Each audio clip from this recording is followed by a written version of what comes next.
Hello my dear students, welcome back to learn easily channel. ಈ ಒಂದು ವಿಡಿಯೋದಲ್ಲಿ ನಾವು ಸೀಮಸ್ ಹೀನೀರ್ ಅವರ ಡಿಗ್ಗಿಂಗ್ ಈ ಒಂದು ಪದ್ಯದ ಸಾರಾಂಶ, ಲೈನ್ ಬೈ ಲೈನ್ ಎಕ್ಸ್ಪ್ಲನೇಷನ್ ಹಾಗೂ ಈ ಒಂದು ಪದ್ಯದ ಥೀಮ್ಗಳನ್ನು ಡಿಸ್ಕಸ್ ಮಾಡೋಣ. ಸೀಮಸ್ ಹೀನೀರ್ ಅವರು ಬರೆದಿರ್ತಕ್ಕಂತಹ ಈ ಡಿಗ್ಗಿಂಗ್ ಒಂದು ಪ್ರಸಿದ್ಧ ಪೊಯಮ್ ಆಗಿರುತ್ತೆ. ಇದು ಇವರ ಒಂದು ಕವನ ಸಂಕಲನವಾದಂತಹ ಡೆತ್ ಆಫ್ ಎ ನ್ಯಾಚುರಲಿಸ್ಟ್ 1966ನಲ್ಲಿ ಈ ಒಂದು ಪದ್ಯವನ್ನು ಪ್ರಕಟ ಮಾಡಿರ್ತಾರೆ. ಅಂದರೆ ಅವರ ಕವನ ಸಂಕಲನದ ಹೆಸರು ಡೆತ್ ಆಫ್ ಎ ನ್ಯಾಚುರಲಿಸ್ಟ್. ಇದರಲ್ಲಿ 1966ರಲ್ಲಿ ಈ ಪೊಯಮ್ ಡಿಗ್ಗಿಂಗನ್ನು ಪಬ್ಲಿಷ್ ಮಾಡಿರ್ತಾರೆ. ಈ ಒಂದು ಪೊಯಮ್ ಕವಿಯ ಒಂದು ಕೌಟುಂಬಿಕ ಪರಂಪರೆ ಮತ್ತು ಬರವಣಿಗೆಯ ವೃತ್ತಿಯ ನಡುವಿನ ಒಂದು ಸಂಬಂಧವನ್ನು ತಿಳಿಸ್ಕೊಡುತ್ತೆ. ಕವಿಯ ತಂದೆ ಮತ್ತು ಅವರ ತಾತ ಮಣ್ಣನ್ನು ಅಗೆಯುವ ಒಂದು ಕೆಲಸದಲ್ಲಿ ಅವರು ಮಾಡ್ತಾ ಇದ್ದದನ್ನು ಸ್ಮರಿಸಿಕೊಳ್ತಾ, ತಾನು ಆ ಮಣ್ಣನ್ನು ಅಗೆಯುವ ಗುದ್ದಲಿಯನ್ನು ಹಿಡಿಯುವ ಬದಲು ಪೆನ್ನನ್ನು ಹಿಡಿದು ಬರವಣಿಗೆಯ ಮೂಲಕ ಹೇಗೆ ಅಗೆಯುತ್ತಿದ್ದೇನೆ ಅಂತಕ್ಕಂಥದ್ದನ್ನು ಕವಿ ಸೀಮಸ್ ಹೀನೀರ್ ಅವರು ಇಲ್ಲಿ ತಿಳಿಸ್ಕೊಟ್ಟಿರ್ತಾರೆ. ಈ ಒಂದು ಪೊಯಮ್ನ ಒಂದು ಥೀಮ್ಗಳಿಗೆ ಬಂದಾಗ ಹೆರಿಟೇಜ್ ಆ್ಯಂಡ್ ಐಡೆಂಟಿಟಿ, ಪರಂಪರೆ ಮತ್ತು ಗುರುತು. ಅಂದರೆ ಕವಿ ತನ್ನ ವಂಶದವರು ಭೂಮಿಯೊಂದಿಗೆ ಹೊಂದಿದ್ದಂಥ ಗಾಢ ಸಂಬಂಧವನ್ನು ಗೌರವಿಸ್ತಾರೆ. ತನ್ನ ತಂದೆ ಮತ್ತು ತಾತ ಶ್ರೇಷ್ಠ ಕೆಲಸಗಾರರಾಗಿದ್ದರು ಅನ್ನೋದನ್ನ ತಿಳಿಸ್ತಾರೆ. ನಂತರ ಮ್ಯಾನ್ಯುಯಲ್ ವರ್ಸಸ್ ಇಂಟೆಲೆಕ್ಚುಯಲ್ ಲೇಬರ್, ಇಲ್ಲಿ ದೈಹಿಕ ಶ್ರಮ ಮತ್ತು ಭೌತಿಕ ಶ್ರಮ, ಇಲ್ಲಿ ಕೃಷಿ ಅಗೆಯುವಿಕೆ ಮತ್ತು ಬರವಣಿಗೆ ಅಗೆಯುವಿಕೆ ನಡುವೆ ಇರುವ ಹೋಲಿಕೆಯನ್ನು ಹೇಳ್ತಾರೆ. ತಂದೆಯು ಮಣ್ಣಿನಲ್ಲಿ ಬೆಳೆಗಾಗಿ ಹುಡುಕ್ತಾ ಇದ್ದರು, ಕವಿ ಪೆನ್ನಿನ ಮೂಲಕ ನೆನಪುಗಳು ಮತ್ತು ಸತ್ಯಕ್ಕಾಗಿ ಹುಡುಕಾಡ್ತಾರೆ. ನಂತರ ಕಂಟಿನ್ಯೂಟಿ, ಅಂದರೆ ಕವಿ ತನ್ನ ಪೂರ್ವಜರಂತೆ ಕೃಷಿಕನಾಗದಿದ್ದರೂ ಸಹ ಅವರಲ್ಲಿರುವ ಕೌಶಲ್ಯ ಮತ್ತು ಏಕಾಗ್ರತೆಯನ್ನು ತನ್ನ ಬರವಣಿಗೆಯಲ್ಲಿ ಬಳಸುವ ಮೂಲಕ ಪರಂಪರೆಯನ್ನು ಹೊಸ ರೀತಿಯಲ್ಲಿ ಮುಂದುವರಿಸ್ತಾ ಇದ್ದಾರೆ. ಈ ಒಂದು ಥೀಮನ್ನು ಕಾಣ್ಬೋದು. ನಂತರ ಅಡ್ಮಿರೇಷನ್, ತನ್ನ ತಂದೆ ಅಗೆಯುವ ಕೌಶಲ್ಯ, by god the old man could handle A speed, ಮತ್ತು ತಾತನ ದಣಿವರಿಯದ ಕೆಲಸವನ್ನು ಕವಿ ಅತ್ಯಂತ ಅಭಿಮಾನದಿಂದ ನೆನಪಿಸಿಕೊಂಡು ಈ ಒಂದು ಪದ್ಯದಲ್ಲಿ ಅವರು ತಿಳಿಸ್ಕೊಡ್ತಾ ಇದ್ದಾರೆ. ಇನ್ನು ಈ ಪದ್ಯದ ಒಂದು ಲೈನ್ ಬೈ ಲೈನ್ ಎಕ್ಸ್ಪ್ಲನೇಷನನ್ನು ಕಲಿತಾ ಸಾಗೋಣ. ಇಲ್ಲಿ ಕವಿ ಸೀಮಸ್ ಹೀನೀರ್ ಅವರು ಮೊದಲ ಸಾಲುಗಳಲ್ಲಿ ಹೇಳ್ತಾರೆ, between my finger and my thumb the squat pen rests snug as a gun. ನೋಡಿ, ಇಲ್ಲಿ ಹೇಳ್ತಾ ಇರತಕ್ಕಂಥದ್ದು ಕವಿ ತನ್ನ ಬೆರಳುಗಳ ಮಧ್ಯೆ ಹಿಡಿದಿರ್ತಕ್ಕಂತಹ ಒಂದು ಸಣ್ಣ ಪೆನ್ ಹೇಗಿದೆಯಪ್ಪ ಅಂದರೆ ಒಂದು ಕೈಗೆ ಬಂದೂಕಿನಂತೆ ಹೊಂದಿಕೊಂಡಿದೆ ಅಂತ.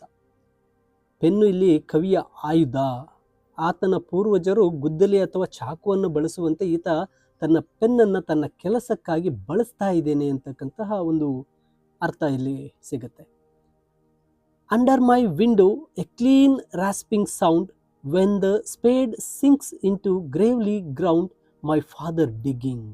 ನೋಡಿ, ಇಲ್ಲಿ ಹೇಳ್ತಾರೆ ಅಂಡರ್ ಮೈ ವಿಂಡೋ, ನನ್ನ ಕಿಟಕಿಯ ಕೆಳಗಡೆ ಮಣ್ಣನ್ನು ಅಗೆಯುವ ಶಬ್ದ, ರಾಸ್ಪಿಂಗ್ ಸೌಂಡ್ ಕೇಳಿಸ್ತಾ ಇದೆ.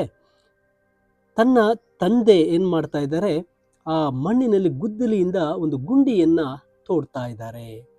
ಅಂದರೆ ಈ ಶಬ್ದ ಕವಿಯ ಈ ಒಂದು ವರ್ತಮಾನ ಕಾಲದಿಂದ, ಪ್ರೆಸೆಂಟಿಂದ ಪಾಸ್ಟ್ನ ಒಂದು ನೆನಪುಗಳಿಗೆ ತೆಗೆದುಕೊಂಡು ಹೋಗ್ತಾ ಇದೆ.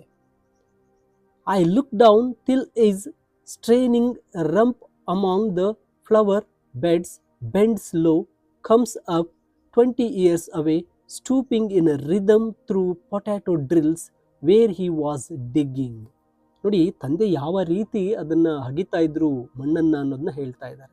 ಕಿಟಕಿಯಿಂದ ಕೆಳಗೆ ನೋಡುವಾಗ ಕವಿಗೆ ತನ್ನ ತಂದೆ ಹೂ ಗಿಡಗಳ ನಡುವೆ ಬಗ್ಗಿ ಕೆಲಸ ಮಾಡುವುದು ಕಾಣಿಸ್ತಾ ಇದೆ. ಇದನ್ನು ನೋಡುವಾಗ ಅವರಿಗೆ 20 ವರ್ಷಗಳ ಹಿಂದೆ ತಂದೆ ಆಲೂಗಡ್ಡೆಯ ಒಂದು ತೋಟದಲ್ಲಿ ಅಗೆಯುತ್ತಿದ್ದಂತಹ ಒಂದು ದೃಶ್ಯ ಇಲ್ಲಿ ಅವರಿಗೆ ನೆನಪಾಗ್ತಾ ಇದೆ. ಸ್ಟೂಪಿಂಗ್ ಇನ್ ರಿದಮ್ ಥ್ರೂ ಪೊಟ್ಯಾಟೊ ಡ್ರಿಲ್. ಸ್ಟೂಪಿಂಗ್ ಇನ್ ರಿದಮ್ ಅಂದರೆ ಒಂದು ಲಯಬದ್ಧವಾಗಿ ಅಗಿತಾ ಇರ್ತಕ್ಕಂಥ ದೃಶ್ಯ ಅವರಿಗೆ ಏನಾಗ್ತಾ ಇದೆ, ಇಲ್ಲಿ ನೆನಪಾಗ್ತಾ ಇದೆ. ತಂದೆಯ ಕಠಿಣ ಶ್ರಮ ಮತ್ತು ಕೆಲಸದಲ್ಲಿರ್ತಕ್ಕಂತಹ ಒಂದು ಲಯ ಇಲ್ಲಿ ಎದ್ದು ಕಾಣ್ತಾ ಇದೆ. The coarse boot nestled on the lug, the shaft against the inside knee was levered firmly. ಇಲ್ಲಿ ತನ್ನ ತಂದೆಯ ಕಾಲಿನಿಂದ ಗುದ್ದಲಿಯ ಮೇಲೆ ಬಲವಾಗಿ ಒತ್ತಿ ಮೊಣಕಾಲಿನ ಸಹಾಯದಿಂದ ಮಣ್ಣನ್ನು ಅಗೆಯುವ ಕೌಶಲ್ಯವನ್ನು ಕವಿ ವಿವರಿಸ್ತಾ ಇದ್ದಾರೆ. ಇದು ಕೇವಲ ದೈಹಿಕ ಶ್ರಮವಲ್ಲ, ಈ ಅಗಿತಕ್ಕಂಥದ್ದು, ಮಣ್ಣನ್ನು ಅಗಿತಕ್ಕಂಥದ್ದು ಕೇವಲ ಫಿಸಿಕಲ್ ವರ್ಕ್ ಅಲ್ಲ, ಇದೊಂದು ಕಲೆ, ಒಂದು ಆರ್ಟ್, ಇದು ಒಂದು ಟೆಕ್ನಾಲಜಿಕಲ್ ಸ್ಕಿಲ್ ಅನ್ನೋದನ್ನ ಇಲ್ಲಿ ಕವಿ ತಿಳಿಸ್ತಾ ಹೋಗ್ತಾ ಇದ್ದಾರೆ.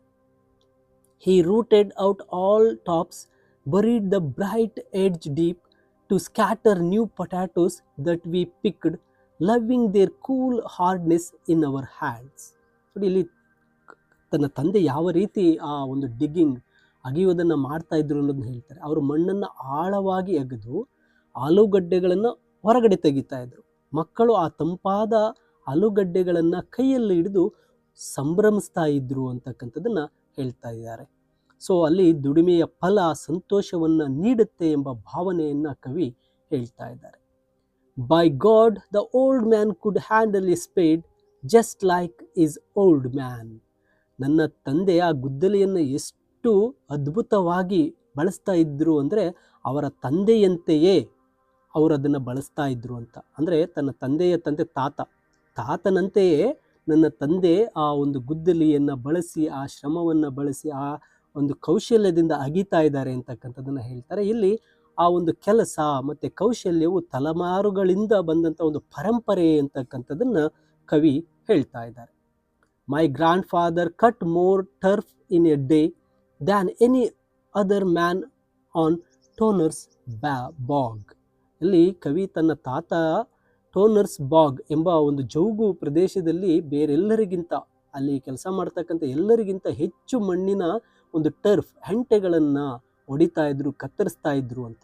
ಅಂದರೆ ತನ್ನ ಗ್ರ್ಯಾಂಡ್ ಫಾದರ್, ತನ್ನ ತಾತನ ಒಂದು ಅಸಾಧಾರಣ ದೈಹಿಕ ಶಕ್ತಿ, ಸಾಮರ್ಥ್ಯ, ಅವರ ಕೌಶಲ್ಯ, ಕೆಲಸದ ಮೇಲಿನ ಅವರ ನಿಷ್ಠೆ ಎಷ್ಟಿತ್ತು ಅನ್ನೋದನ್ನು ಕವಿಯವರು ಹೇಳ್ತಾ ಇದ್ದಾರೆ. Once I carried him milk in a bottle corked sloppily with paper. ಇಲ್ಲಿ ಕವಿ ತಮ್ಮ ಒಂದು ಅನುಭವವನ್ನು ನೆನೆಸ್ಕೊಂಡು ಹೇಳ್ತಾ ಇದ್ದಾರೆ. ತಾವು ಮಗುವಾಗಿದ್ದಾಗ ತನ್ನ ತಾತನಿಗೆ ಒಂದು ಹಾಲನ್ನು ತೆಗೆದುಕೊಂಡು ಹೋಗಿದ್ರು ಅಂತ. ಅಂದರೆ ಕುಟುಂಬದ ಸದಸ್ಯರ ನಡುವಿನ ಪ್ರೀತಿ, ಸರಳತೆಯನ್ನು ಇಲ್ಲಿ ಹೇಳುತ್ತೆ. He straightened up to drink it, then fell to right away, nicking and slicing neatly, heaving sods over his shoulder, going down and down for the good turf. ತಾತ ಹಾಲು ಕುಡಿಯಲು ಸ್ವಲ್ಪ ಹೊತ್ತು ನಿಂತು ಕೂಡಲೇ ಮತ್ತೆ ತಮ್ಮ ಕೆಲಸಕ್ಕೆ ಮರಳಿದ್ರು ಅಂತ. ಸ್ವಲ್ಪ ಹೊತ್ತು ನಿಂತು ನೇರವಾಗಿ ಆ ಹಾಲನ್ನು ಕುಡಿದ ತಕ್ಷಣ ಮತ್ತೆ ತಮ್ಮ ಕೆಲಸವನ್ನು ಮುಂದುವರಿಸಿದ್ರು. ಅವರು ಬಹಳ ಅಚ್ಚುಕಟ್ಟಾಗಿ ಆ ಟರ್ಫ್, ಮಣ್ಣನ್ನು, ಆ ಹೆಂಟೆಗಳನ್ನು ಕತ್ತರಿಸಿ ಹೆಗಲ ಮೇಲೆ ಎಸೆಯುತ್ತಾ ಆಳಕ್ಕೆ ಅಗಿತಾ ಇದ್ರು ಅನ್ನೋದನ್ನ ಹೇಳ್ತಾ ಇದ್ದಾರೆ. ಅಲ್ಲಿ ಗುಂಡಿ ತೋಡಬೇಕಾದ್ರೆ ತಾತ ಯಾವ ರೀತಿ ಕೆಲಸ ಮಾಡ್ತಾ ಇದ್ರು ಅಂತ.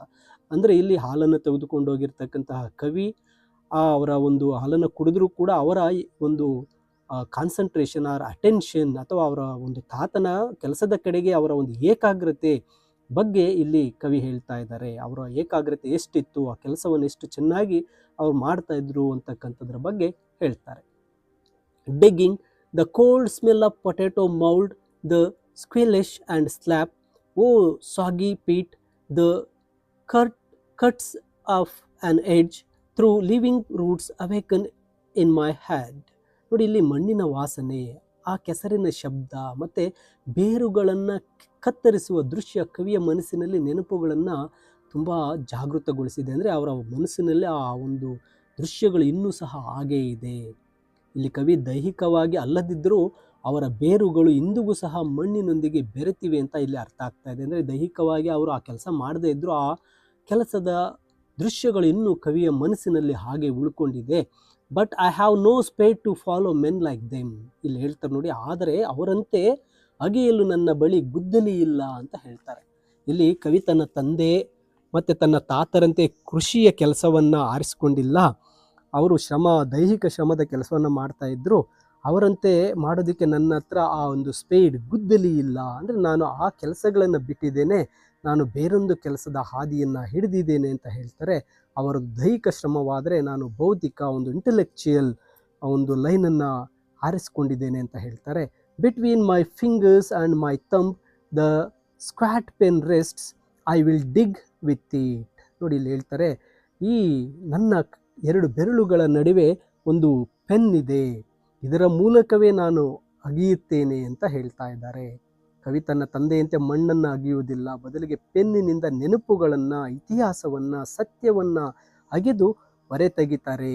ಅವರು ತಮ್ಮ ಪರಂಪರೆಯನ್ನು ಈ ಒಂದು ಲಿಟ್ರೇಚರ್ ಮೂಲಕ, ಬರವಣಿಗೆಯ ಮೂಲಕ ಅವರು ಮುಂದುವರಿಸ್ತೇನೆ ಅಂತ ಹೇಳ್ತಾ ಇದ್ದಾರೆ. ಅವರು ಅಲ್ಲಿ ಅಗಿತಾ ಇದ್ರು ಗುದ್ದಲಿಯಿಂದ, ನಾನಿಲ್ಲಿ ಪೆನ್ನಿನಲ್ಲಿ ಅಗಿತಾ ಇದ್ದೇನೆ ಅಂತಕ್ಕಂಥದ್ದನ್ನು ಹೇಳ್ತಾರೆ. ಅಂದರೆ ಈ ಒಂದು ಪದ್ಯವ ದೈಹಿಕ ಶ್ರಮ, ಮ್ಯಾನ್ಯುಯಲ್ ಲೇಬರ್ ಮತ್ತು ಬೌದ್ಧಿಕ ಶ್ರಮ, ಇಂಟೆಲೆಕ್ಚುಯಲ್ ಲೇಬರ್ನ ನಡುವಿನ ಒಂದು ಸೇತುವೆಯಾಗಿದೆ. ಕವಿ ತನ್ನ ಪೂರ್ವಜರ ಕೆಲಸವನ್ನು ಗೌರವಿಸುತ್ತಾ ತನ್ನ ಒಂದು ಪೆನ್ನಿನ ಶಕ್ತಿಯುತ ಆಯುಧವಾಗಿ ಬಳಸುವುದಾಗಿ ಹೇಳ್ತಾ ಇದ್ದಾರೆ. ತಂದೆ ಹೊಟ್ಟೆಗಾಗಿ ಆಲೂಗಡ್ಡೆ ಅಗೆದರೆ ಕವಿ ಸಮಾಜಕ್ಕಾಗಿ ಸತ್ಯ ಮತ್ತು ಸಂಸ್ಕೃತಿಯನ್ನು ತನ್ನ ಬರಹದ ಮೂಲಕ ಅಗೆಯಲು ಹೊರಟಿದ್ದಾರೆ ಅಂತಕ್ಕಂಥದ್ದು ಈ ಪದ್ಯದ ಒಂದು ಸಾರಾಂಶ ಆಗಿರುತ್ತೆ. ಮೈ ಡಿಯರ್ ಸ್ಟೂಡೆಂಟ್ಸ್, ಈ ಪೊಯಮ್ನ ಸಮರಿ, ಥೀಮ್ಸ್ ಎಲ್ಲವೂ ಸಹ PDF ಈ ವಿಡಿಯೋದ ಡಿಸ್ಕ್ರಿಪ್ಷನಲ್ಲಿ ನೀಡಿದ್ದೇನೆ, ಡೌನ್ಲೋಡ್ ಮಾಡ್ಕೊಳ್ಳಿ. ಹಾಗೆ ವಿಡಿಯೋಸನ್ನು ತಪ್ಪದೆ ನಿಮ್ಮ ಫ್ರೆಂಡ್ಸ್ಗೆ ಶೇರ್ ಮಾಡ್ಕೊಳ್ಳಿ ಅಂತ ಹೇಳ್ತಾ, thank you for watching this video.